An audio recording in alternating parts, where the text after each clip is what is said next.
मेरा बेटा 7 साल का था जब गुरुजी के चरनी लगने का सौभाग्य प्राप्त हुआ। उसको हर महीने बुखार आता था, 103, 104 रात को हो जाता था और काफी रेजिस्टेंट था सारी दवाइयों से। एक दवाई चल रही थी जो कि डॉक्टर ने बोल दिया ज्यादा लेंगे तो वो असर नहीं करेगी। हमें ऐसे पता चला गुरुजी आए हैं, ही हैज क्यूरेटिव कॉज, वो मर्ज ठीक कर सकते हैं।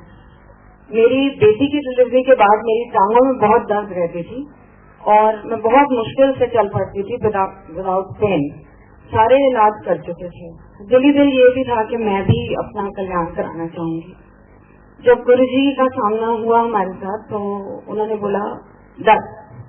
मैंने कहा जी मेरा मुंडा तो वो भी छड़ तू अपनी दर्द तेनों की प्रॉब्लम है जी, मेरी टंगा बहुत दर्द कर दी, आज तो बात कभी नहीं होंगी।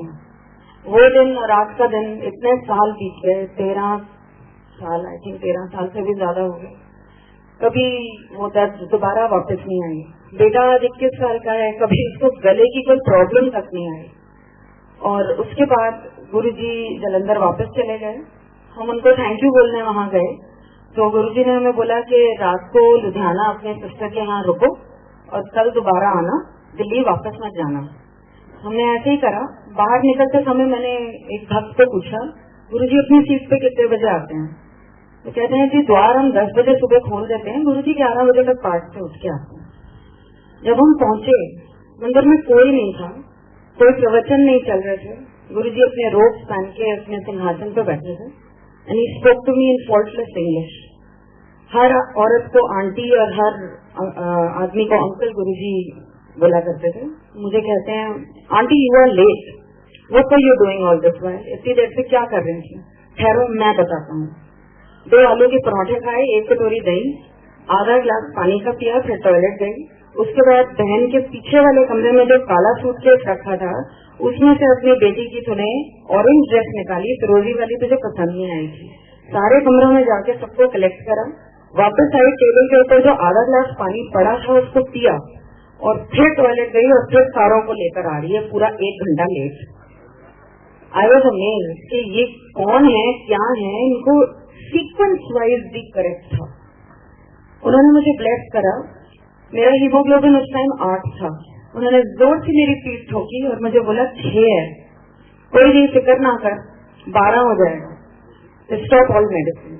मैं दिल्ली आके जो मैं सप्लीमेंट्स लेती थी ब्लड के लिए मैंने बंद कर दिए और करीबन 1 महीने बाद मैंने दोबारा टेस्ट कराया, 11.6 आया मेरा हीमोग्लोबिन, जो कभी जिंदगी में नहीं आया था। मेरे फादर को lymphoma, cancer of the lymph gland declare किया गया और हॉस्पिटल जो दिल्ली में था, बहुत नामी हॉस्पिटल, उन्होंने 3 महीने का टाइम दिया कि उसके बाद वो बचेंगे नहीं। मैं आपको ये 95, 96 की बात बता रही हूँ, 96 की। और कहीं और हमने रिपोर्टें भेजी, 6 महीने से ज्यादा हमको नहीं मिले। गुरुजी को हमने बताना था, वो कहीं हाइडिंग में था। ऐसे संगत नहीं आया करती थी उस टाइम, जिसको गुरुजी बुलाना चाहते थे सिर्फ वो लोग आया करते थे।